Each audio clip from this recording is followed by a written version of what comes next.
Hello. आज हम पढ़ेंगे चैप्टर 3 एग्जामिनेशन एंड एग्जामिनर्स का part 4। Regulation 29 suspension of certificate of foreman mate engine driver plaster और gas testing. मतलब अगर अपने को सस्पेंड करना हो सर्टिफिकेट किसका, फोरमैन का, इसमें मैनेजर ने दिया है, ठीक है। फोरमैन का, मेट का, इंजन ड्राइवर का, प्लास्टर का, गैस टेस्टिंग का। If the regional inspector is of the opinion that the holder of a certificate of foreman, mate, engine driver, plaster or gas testing is incompetent or is duly guilty of negligence or misconduct in the performance of his duties, he may hold an inquiry to determine whether or not such a person herein referred to as an delinquent is continued to hold such certificate। ठीक है। इसमें बोल रहा है कि अगर regional inspector के हिसाब से, ठीक है, जो होल्डर है सर्टिफिकेट के फोरमैन और मेट और इंजीनियर या प्लास्टर या गैस टेस्टिंग वाले, ठीक है, 1 2 3 4 5 फोरमैन का, मेट का, इंजन ड्राइवर का, ब्लास्टर या गैस टेस्टिंग का, मतलब सीधा मैनेजर छोड़ के जो भी सर्टिफिकेट अगर रीजनल इंस्पेक्टर को लगता है कि वो पर्सन इनकम्पिटेंट है, ठीक है, और गिल्टी है उसको नेग्लिजेंस का, या फिर उसका उसका जो व्यवहार है वो अच्छा नहीं है, मतलब उसकी जो ड्यूटीज में उसका फर्क पड़ रहा है, ठीक है, तो वो इंक्वायरी बैठा सकता है कि डिटरमाइन करने के लिए, कि जानने के लिए कि सच पर्सन जिसको हम अब से अब जो पर्सन जिसके ऊपर इंक्वायरी हो रही है उसको बोलेंगे हम डेलिक्वेंट। ठीक है, डेलिक्वेंट मतलब जिसके ऊपर इंक्वायरी होती है वो अपना सर्टिफिकेट कंटिन्यू रख सकता है क्या। ठीक है, सिंपल सी बात है। अगर इंस्पेक्टर चाहे तो ये जितने भी लोग हैं, foreman, mate, engine driver, plaster और गैस टेस्टिंग के ऊपर इंक्वायरी बैठा सकता है। ठीक है। Second, during such inquiry he shall record any evidence that the delinquent may like to give। Inquiry के टाइम जो ही शैल रिकॉर्ड मतलब जो रीजनल इंस्पेक्टर है वो रिकॉर्ड क्या उसको क्या क्या करना चाहिए, क्या कर सकता है, कोई भी एविडेंस अगर डेलिक्वेंट मतलब देना चाहता है तो उसको उसको मतलब रिकॉर्ड कर सकता है। Be the evidence of any witness that the delinquent may like to produce, कोई मतलब विटनेस का एविडेंस देना चाहता है कि ये देखो ये मेरी तरफ से विटनेस है कि मैंने ये काम नहीं किया या फिर सब कुछ। ठीक है, the evidence of the manager of the mines, मतलब वो माइंस का जो मैनेजर है अगर वो कुछ एविडेंस देना चाहता है तो उसको भी उसको एक्सेप्ट करना पड़ेगा। और any other evidence that may be considered necessary और रिलेवेंट बाय रीजनल इंस्पेक्टर। ठीक है, तो रीजनल इंस्पेक्टर चाहे तो डेलीकेंट से ले सकता है अपना एविडेंस, तो और डेलीकेंट अगर कोई विटनेस प्रोड्यूस कर रहा है तो उसको भी एक्सेप्ट करना पड़ेगा। वो जो मैनेजर एविडेंस को प्रोवाइड करे तो उसको भी एक्सेप्ट करने पड़ेगा, और जो अदर एविडेंस जो उसको लग रहा है कि वो सही है तो उसको भी एक्सेप्ट करना पड़ेगा। Unless the delinquent fails to present in spite of sufficient notice, अगर डेलीकेंट बिना नोटिस दिए कोई एविडेंस प्रोवाइड करना पड़ता है, क्योंकि हर एक एविडेंस को मतलब देने के लिए एक नोटिस देना पड़ता है। The evidence of for shed shall be recorded in the presence of delinquent and he shall be given reasonable opportunity to cross examine the witness. ठीक है, रीजनल इंस्पेक्टर एक मतलब जो डेलीकेंट के सामने में वो रिकॉर्ड होगा प्रेजेंस में, और उसके मतलब जो रीजनल इंस्पेक्टर है, मतलब रीजनल इंस्पेक्टर को एक अपॉर्चुनिटी मिल रही है कि वो क्रॉस एग्जामाइन करे विटनेसेस को। ठीक है, the inspector also may cross-examine the delinquent and the witness produced by him। ठीक है, तो जो डेलिकेंट ने अगर कोई कोई अपना दिया है, मतलब क्या बोलते हैं विटनेसेस, तो रीजनल इंस्पेक्टर के पास है कि वो क्रॉस एग्जामिन किसको कर सकता है, डेलिक्वेंट को भी और विटनेस को भी। Third, if the result of an inquiry, the regional inspector is of the opinion that the delinquent is not fit to hold the certificate। अगर कोई इंक्वायरी में अगर रीजनल इंस्पेक्टर आ जाता है कि जो डेलिक्वेंट है जिसके ऊपर इंक्वायरी हो रही है वो मतलब सर्टिफिकेट होल्ड करने लायक नहीं है, ही शैल विद इन 15 डेज, 15 दिन के अंदर from the date of conclusion of the inquiry, मतलब इंक्वायरी का कंक्लूजन समझ लो 1 जनवरी को आया, तो 15 जनवरी के अंदर उसको एक from the date of the conclusion of the submit a report, उसको 15 दिन के अंदर मतलब 15 जनवरी के अंदर एक रिपोर्ट भेजना पड़ेगा चेयरमैन ऑफ द बोर्ड को, टुगेदर विद हिज फाइंडिंग, मतलब उसने क्या क्या फाइंड किया, notes of evidence, records during the inquiry, मतलब जो एविडेंस होंगे, रिकॉर्ड्स होंगे, और अदर जो रिलेवेंट रिकॉर्ड है, जो मतलब जरूरी रिकॉर्ड है उसके लिए। After considering such report evidence and record, the chairman may, without any further reference to the board, suspend the certificate। ठीक है, अगर ये इंक्वायरी के बाद अगर चेयरमैन बिना कोई रेफरेंस के बोर्ड का वो ये अपना जो जो जो डेलीगेट का सर्टिफिकेट है उसको सस्पेंड कर सकता है 3 महीने के लिए। सिंपल सी बात है कि रीजनल इंस्पेक्टर इंक्वायरी कंडक्ट करेगा। ठीक है, अब इंक्वायरी के बाद अगर डेलीगेट उसको लगता है कि ये दोषी है तो 15 दिन के अंदर वो पूरे जो एविडेंस है वो भेजेगा सेंट्रल गवर्नमेंट, सॉरी चेयरमैन को। अब चेयरमैन क्या होगा, जो बोर्ड का जो चेयरमैन है, चेयरमैन का बोर्ड का होता है चीफ इंस्पेक्टर। ठीक है, तो चीफ इंस्पेक्टर चाहे एक्स ऑफिशियल, तो वो सर्टिफिकेट जो है उसका सस्पेंड भी कर सकता है 3 महीने के लिए। ठीक है।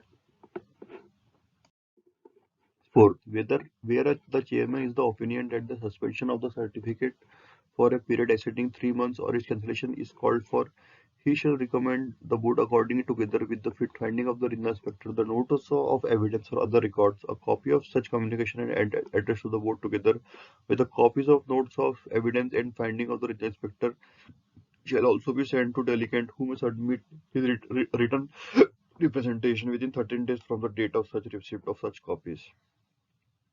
ठीक है। वेयर द चेयरमैन के ओपिनियन से हो सकता है कि उसका जो सर्टिफिकेट, उसका जो सस्पेंशन है, हम 3 महीने बढ़ा सकते हैं, या तो उसका सर्टिफिकेट कैंसिल ही कर दो चेयरमैन के हिसाब से। पहले तो एक ही ऑप्शन रखे, सस्पेंशन करेंगे 3 महीने के लिए, मैक्सिमम मतलब वो थी उसकी जो सजा थी। लेकिन अगर उसको चाहे कि उसको सस्पेंड भी करना सर्टिफिकेट, या फिर 3 महीने से ज्यादा के लिए अपन सस्पेंशन करना है, ठीक है, कैंसिल करना सर्टिफिकेट या फिर सस्पेंशन करना है 3 महीने से ज्यादा के लिए, तो वो बोर्ड को रिकमेंड कर सकता है। ठीक है। और उसके साथ में किसके लिए, तो उसको क्या क्या क्या भेजना पड़ेगा, जो रीजनल इंस्पेक्टर की जो फाइंडिंग है, उसने जो फाइंड किया है मतलब उसमें इंक्वायरी में, और जो एविडेंस और जो दूसरे रिकॉर्ड, उसको तो वो तो भेजना होगा।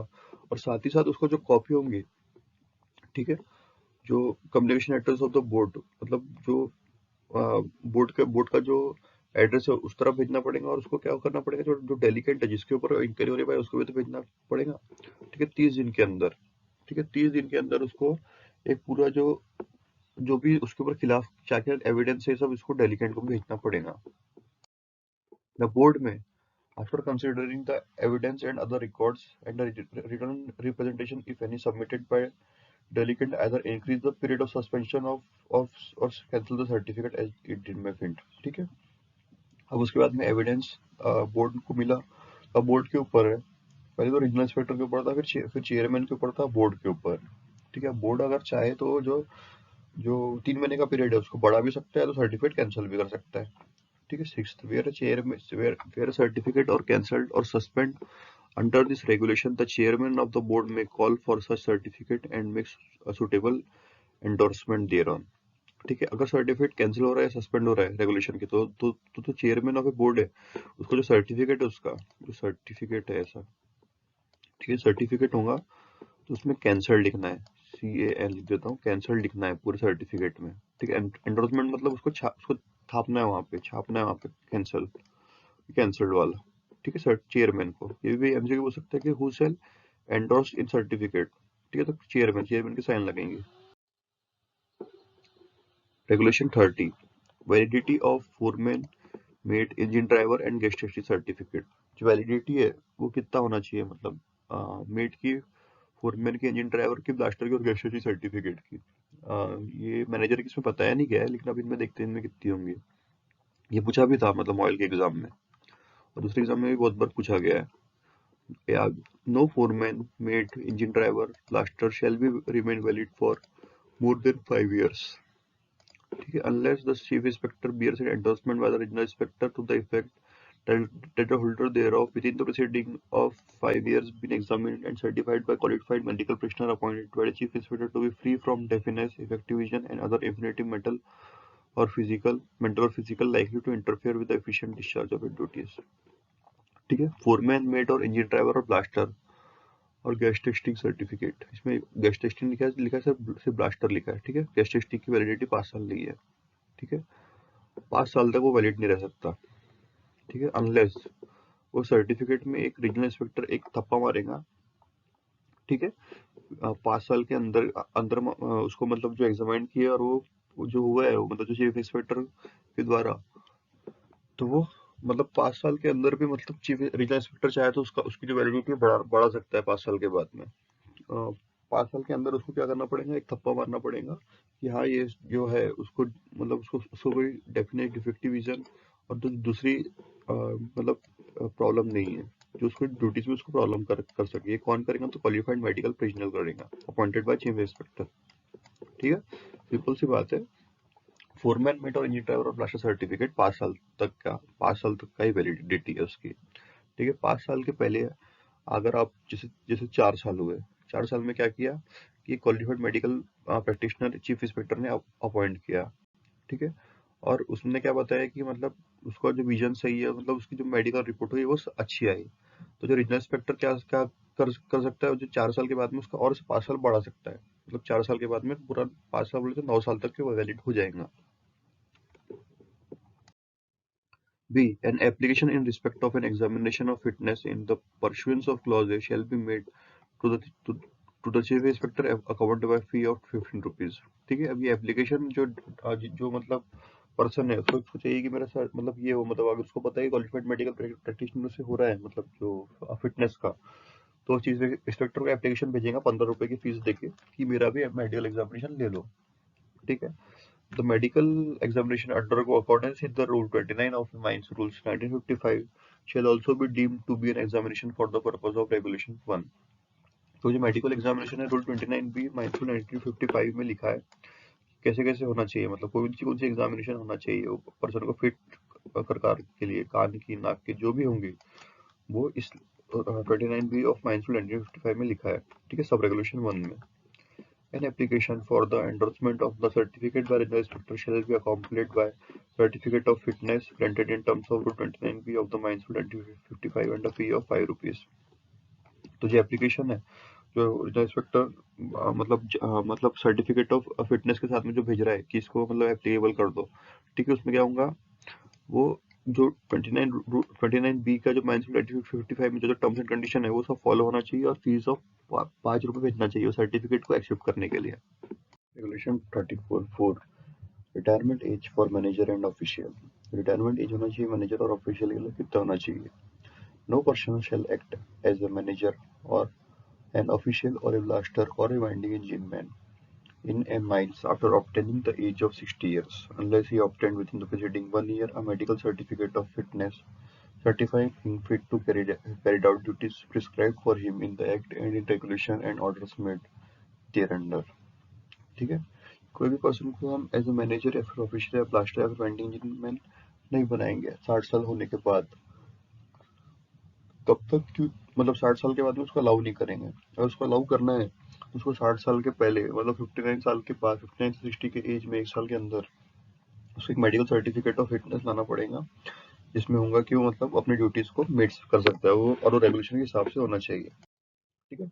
Provided that if chief inspector or regional inspector is the opinion that the person has aforesaid to less than 60 years of age is medically unfit to carry out duties prescribed to him under this act and regulation and orders made thereunder। ठीक है। अगर अगर chief inspector और regional inspector को लगता है कि जो पर्सन है, ठीक है, इसके बारे में बातें हो रही है वो 60 साल के अंदर ही और मेडिकली अनफिट है। अब हो सकता है ना कि कोई 40 में 45 में चीफ इंस्पेक्टर लग रहा है कि अनफिट है, सो एटलीस्ट हम 60 साल तक करेंगे, ठीक है, फिर भी वो ड्यूटी कर रहा है। Chief Inspector or Regional Inspector may, by order in writing exceeding 3 months, as he may specify therein, and no such person shall continue to act as a capacity of aforesaid after the period specified unless he has obtained a medical certificate। तो chief inspector और जो regional inspector होगा तो 3 महीने के लिए उसको रोक सकते हैं काम करने के लिए, 3 महीने के लिए वो कर नहीं सकता। 3 महीने के अंदर उसको शायद हो सकता है कि 3 महीने के बाद उसको अपना मेडिकल सर्टिफिकेट लाना पड़ेगा और उसको शो करना पड़ेगा कि हाँ मैं मेडिकली फिट हूँ करने के लिए। तो 3 महीने के लिए समझ ले बैन ही है चीफ इंस्पेक्टर और इंस्पेक्टर उसको 3 महीने तक का 3 महीने के लिए ड्यूटीज करने के लिए रोक सकते हैं, ठीक है। फिर वो लाएगा अपना मेडिकल सर्टिफिकेट और दिखाएगा, ठीक है, unless he obtained medical certificate of fitness, ठीक है। Second, medical certificate of fitness as aforesaid shall be obtained from such authority and in such manner after the payment of such fees as the board में specify.